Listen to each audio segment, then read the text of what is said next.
Baik, yang pertama saya akan menjelaskan tentang makna demokrasi.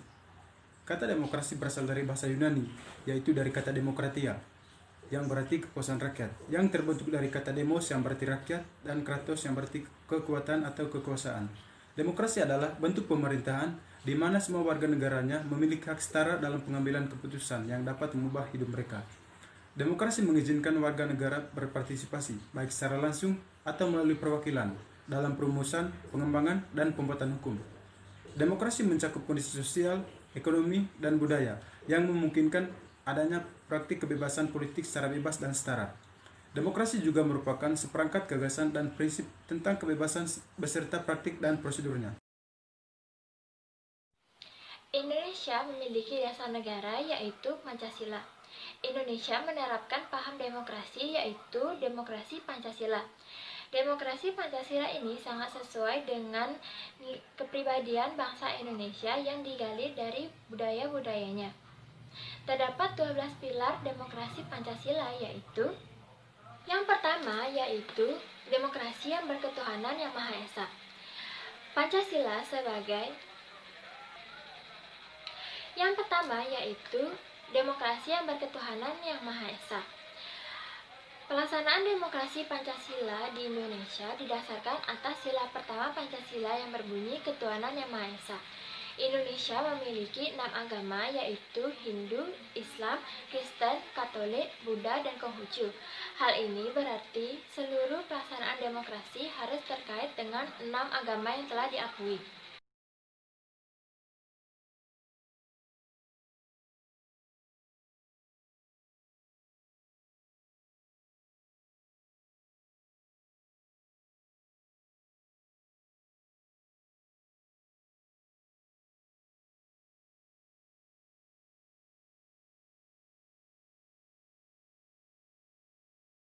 Yang kedua yaitu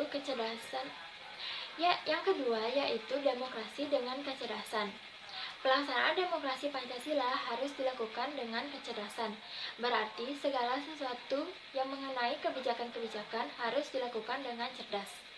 Demokrasi dengan kecerdasan juga berarti mengatur dan menyelenggarakan Undang-Undang Dasar 1945 bukan dengan kekuatan naluri, kekuatan otot, ataupun kekuatan massa, melainkan pelaksanaan demokrasi Pancasila ini harus dengan kecerdasan rohaniah, alikiyah, dan kecerdasan secara emosional. Yang ketiga yaitu kecerdasan yang berkedaulatan rakyat. Rakyat memiliki kedaulatan yang tertinggi. Secara prinsip, rakyat yang kedua yaitu demokrasi dengan kecerdasan. Pelaksanaan demokrasi Pancasila harus dilakukan dengan kecerdasan. Berarti segala sesuatu yang mengenai kebijakan-kebijakan harus dilakukan dengan cerdas. Demokrasi dengan kecerdasan juga berarti mengatur dan menyelenggarakan Undang-Undang Dasar 1945 bukan dengan kekuatan naluri, kekuatan otot, ataupun kekuatan massa, melainkan pelaksanaan demokrasi Pancasila ini harus dengan kecerdasan rohaniah, alikiyah, dan kecerdasan secara emosional. Yang ketiga yaitu demokrasi yang berkedaulatan rakyat. Rakyat memegang kekuasaan tertinggi. Secara prinsip, rakyat memegang kedaulatan tertinggi tersebut. Namun, dalam batas-batas tertentu, kedaulatan rakyat tersebut dipercayakan kepada wakil-wakil rakyat seperti DPR, MPR, DPD, maupun DPRD. Yang keempat yaitu demokrasi dengan rule of law. Hal ini memiliki 4 makna penting, yaitu pertama, kekuasaan negara Republik Indonesia itu harus mengandung, melindungi, serta mengembangkan kebenaran hukum atau legal truth, bukan demokrasi ugal-ugalan, demokrasi dagelan, atau demokrasi manipulatif. Yang kedua, kekuasaan negara itu harus memberikan keadilan hukum, bukan demokrasi yang terbatas pada keadilan formal dan pura-pura. Yang ketiga, kekuasaan negara itu menjamin kepastian hukum atau legal security, bukan demokrasi yang membiarkan kesemrautan atau anarki. Yang keempat, kekuasaan negara itu mengembangkan manfaat atau kepentingan hukum atau legal interest seperti kedamaian dan pengembangan, bukan demokrasi yang justru mempopulerkan fitnah atau hujatan yang dapat membuat perpecahan, permusuhan, atau kerusakan. Yang kelima yaitu demokrasi dengan pemisahan kekuasaan negara.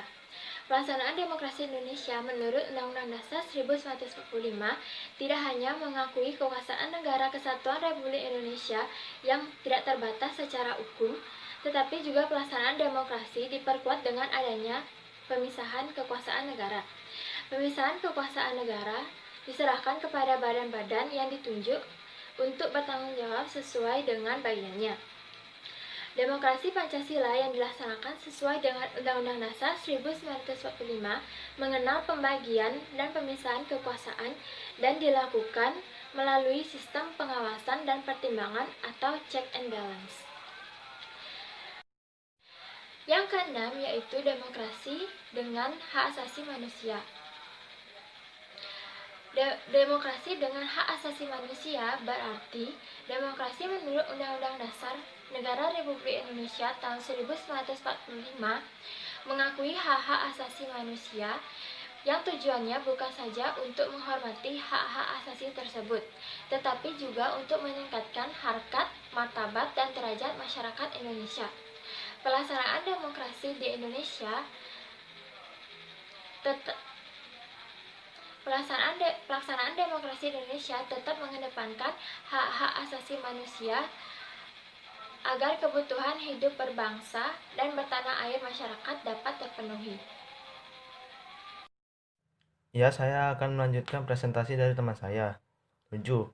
Demokrasi Pancasila didasarkan pada pengadilan yang merdeka. Pernyataan ini mempunyai makna bahwa NKRI menghendaki diberlakukannya sistem pengadilan yang memberikan peluang secara luas kepada sistem peradilan di Indonesia dan pihak-pihak yang mempunyai kepentingan dalam mencari dan atau menemukan hukum yang seadil-adilnya. Indonesia menganut sistem peradilan yang mengedepankan asas bebas di mana hukum ditegakkan dengan seadil-adilnya dan tidak memihak siapapun. 8. Pancasila dilaksanakan dengan memanfaatkan tujuan pelaksanaan otonomi daerah. Hal ini berarti terdapat pembatasan terhadap kekuasaan negara khususnya pada aspek legislatif dan eksekutif pada tingkat pusat. Lebih khususnya lagi, pemanfaatan otonomi daerah dalam pelaksanaan demokrasi membatasi kekuasaan presiden. Pada Undang-Undang Nomor 23 Tahun 2004 telah memberlakukan adanya otonomi daerah yang yaitu dibentuknya daerah-daerah otonom pada tingkat provinsi, kabupaten maupun kota. Melalui pelaksanaan demokrasi Pancasila dengan memanfaatkan otonomi daerah, diharapkan daerah-daerah otonom dapat menampung aspirasi masyarakat daerahnya sebagai perwujudan penyelenggaraan urusan rumah tangga daerah demi kepentingan masyarakatnya. 9. Demokrasi Pancasila didasarkan pada kemakmuran rakyat. Pernyataan ini berarti bahwa pelaksanaan demokrasi tidak hanya berupa kebebasan dalam melaksanakan hak, kewajiban, dan kedaulatan rakyat, melainkan demokrasi dilaksanakan demi kemakmuran rakyat semata. 10. Demokrasi Pancasila menganut keadilan sosial. Pernyataan ini berarti bahwa demokrasi di Indonesia mengedepankan keadilan untuk seluruh masyarakat Indonesia tanpa terkecuali dan tidak memihak pada kelompok atau golongan tertentu. Pelaksanaan demokrasi yang berkeadilan sosial didasarkan pada sila keempat Pancasila yang diterapkan dalam kehidupan berbangsa dan bernegara. 11. Demokrasi Pancasila berdasarkan persamaan. Persamaan juga berarti bahwa setiap individu masyarakat sama dan sederajat. Tidak ada diskriminasi di antara elemen masyarakat dan tidak membedakan suku, ras, agama, dan golongan. 12. Demokrasi Pancasila menuntut adanya keseimbangan di antara hak dan kewajiban yang dimiliki oleh masyarakat. Pernyataan ini berarti bahwa terdapat keserasian dan keharmonian antara hak dan kewajiban yang dimiliki oleh seseorang. Pelaksanaan demokrasi Pancasila Indonesia didasarkan pada persamaan di antara warga negara Indonesia. Pernyataan ini mengandung arti bahwa baik pemerintah maupun lembaga-lembaga negara dalam melaksanakan tindakan harus berlandaskan pada hukum yang mengakui persamaan setiap orang karena setiap orang mempunyai kedudukan yang sama dalam hukum.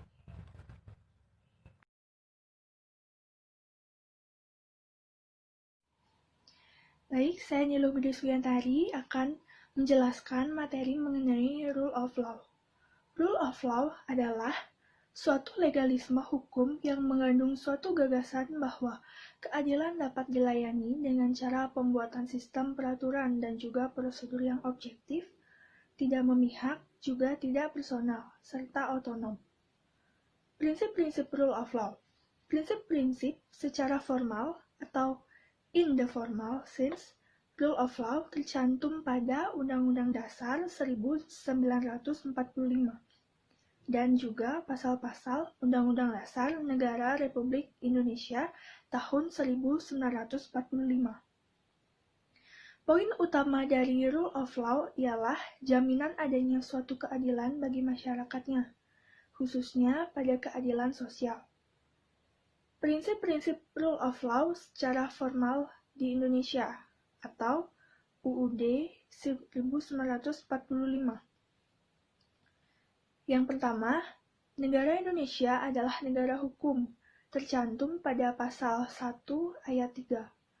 Yang kedua, segala warga negara bersamaan kedudukannya di dalam hukum dan pemerintahan dan wajib menjunjung hukum serta pemerintahan itu tanpa terkecuali. Tercantum pada pasal 27 ayat 1. Yang ketiga, setiap orang berhak atas jaminan, perlindungan, pengakuan, serta kepastian hukum yang adil serta perlakuan sama di hadapan hukum, tercantum pada pasal 28D ayat 1. Yang keempat, setiap orang berhak untuk bekerja serta mendapat imbalan dan perlakuan yang adil dan juga layak dalam hubungan kerja, tercantum pada pasal 28D ayat 2. Prinsip-prinsip Rule of Law secara material atau hakiki dalam penyelenggaraan pemerintahan di Indonesia. Yang pertama, berhubungan erat dengan the enforcement of the Rule of Law. Yang kedua, keberhasilan the enforcement of the Rule of Law itu tergantung pada kepribadian nasional masing-masing bangsa. Menurut Sunarjati Hartono, 1982. Yang ketiga, Rule of Law juga mempunyai akar sosial dan juga akar budaya Eropa. Menurut Satchito Raharjo, 2003. Yang keempat, Rule of Law juga adalah suatu legalisme, aliran pemikiran hukum yang mengandung wawasan sosial, gagasan tentang hubungan antar manusia, masyarakat, serta negara. Yang kelima, Rule of Law adalah suatu legalisme liberal. Menurut Satchito Raharjo, 2003.